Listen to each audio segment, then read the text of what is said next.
इस सप्ताह की सबसे बड़ी खबर निकल के ये आ रही है कि सहारा इंडिया के द्वारा मध्य प्रदेश के जावरा में 135 लोगों को 5 करोड़ का भुगतान दिया गया है। इस भुगतान की लड़ाई में संघर्ष न्याय मोर्चा के एमपी प्रदेश अध्यक्ष श्री वीरेंद्र कुमार सोलंकी जी एवं उनके साथियों का महत्वपूर्ण सहयोग रहा। उनके नेतृत्व में 2 वर्षों तक एक कानूनी लड़ाई लड़ी गई, तब जाके सफलता प्राप्त हुई है। इसके लिए उन्हें वहां के लोगों ने भरपूर धन्यवाद दिया है तथा उनके इस कार्य से सहारा के देश भर के निवेशकों में अपने भुगतान को पाने की उम्मीद जग गई है। इस मामले में सोलंकी जी का कहना है कि जब तक एक जमाकर्ताओं का भुगतान नहीं करा दूंगा तब तक ये संघर्ष जारी रहेगा। इधर बिहार में पटना के सांसद रामकृपाल यादव जी के द्वारा सहारा इंडिया के मुद्दे को सदन में गंभीरता से उठाया गया। आज मामला सुप्रीम कोर्ट में, सेबी में लगातार लोगों के प्रयास के बाद भी उससे उबर नहीं पा रहा है। गोल गोल घुमा रहा है, कभी सेबी सुप्रीम कोर्ट सेबी, जिसके वजह से पिछले 10 वर्षों से इसका कोई समाधान नहीं निकला है। मेरे संसदीय क्षेत्र में कोई ऐसा दिन नहीं है जब सहारा इंडिया में जो लोग पैसा जमा किए हैं वो लोग आकर के गुहार नहीं लगाते हैं कि डीएम साहब को कह दीजिए मेरा पैसा निकल जाए। मगर पूरे देश में मैं कह रहा हूँ, सिर्फ बिहार में नहीं, उत्तर प्रदेश, मध्य प्रदेश और निश्चित तौर पर पैसे के अभाव में और आत्महत्या करने पर मजबूर है। महोदय, स्थिति बहुत गंभीर है, लोगों में आक्रोश है।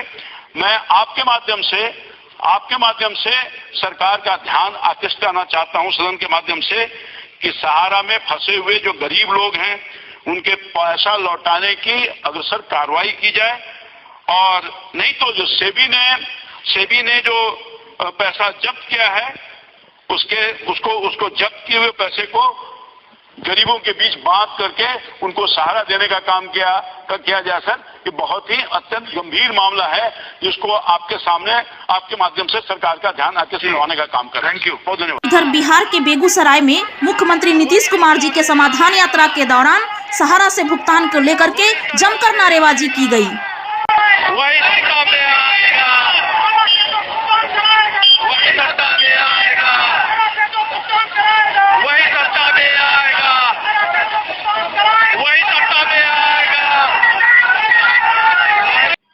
भुगतान की लगातार उठती हुई आवाज को देखकर जाने माने नेता प्रशांत किशोर जी का एक बड़ा बयान आया है।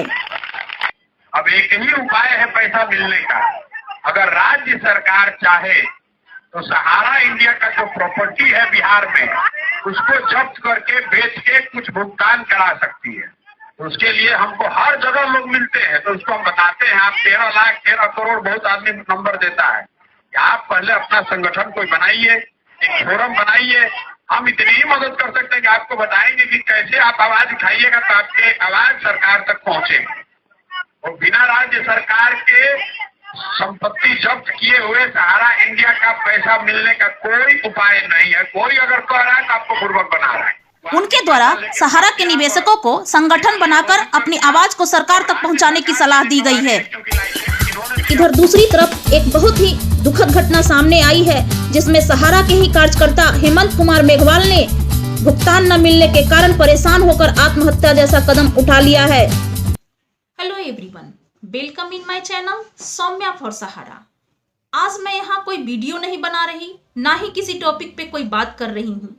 आज देश भर के सारे जमाकर्ताओं एवं कार्यकर्ताओं से एक अपील करना चाहती हूँ, क्योंकि हाल ही में जो एक घटना घटी है वो बहुत ही दिल दुखा देने वाली है। जमाकर्ताओं से ये कहना चाहती हूँ कि आप देख रहे हैं कि सहारा इंडिया ने क्या स्थिति बना के रखी है।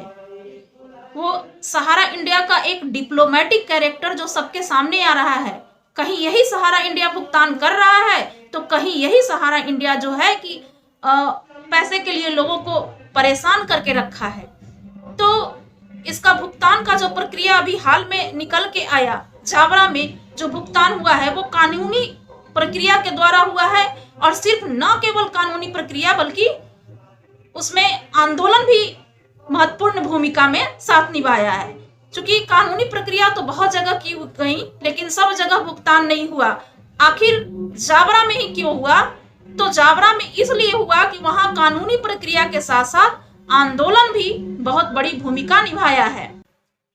मैं जमाकर्ताओं को यह साफ साफ बता दूं कि आज के डेट में सहारा इंडिया से भुगतान लेने के लिए कानूनी प्रक्रिया और आंदोलन की प्रक्रिया दोनों को अपनाना पड़ेगा, दोनों को कंबाइंड करके और रास्ते बनाने पड़ेंगे, तब जाके सहारा से भुगतान संभव होगा, जैसा कि मध्य प्रदेश के जावरा में हुआ है।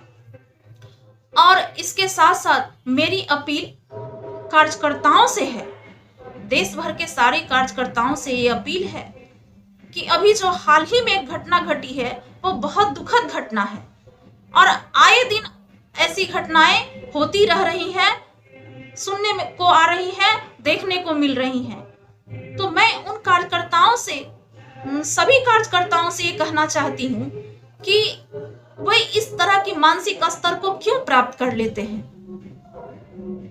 हम सभी लोग जो काम करते हैं वो क्यों करते हैं? अपने परिवार को चलाने के लिए, अपने परिवार के प्रति जो जिम्मेदारियां हैं उसको पूरा करने के लिए जो भी प्रक्रियाएं हमारी होती हैं वो हम करते हैं। लेकिन क्या इस तरह के जो कदम उठा लेते हैं, इस तरह के मानसिक स्तर में पहुंचकर जो अपने जान को गंवाने के लिए जो आतुर दिख रहे हैं, तो क्या इनसे उनकी पारिवारिक जिम्मेदारियां पूरी हो जाएंगी?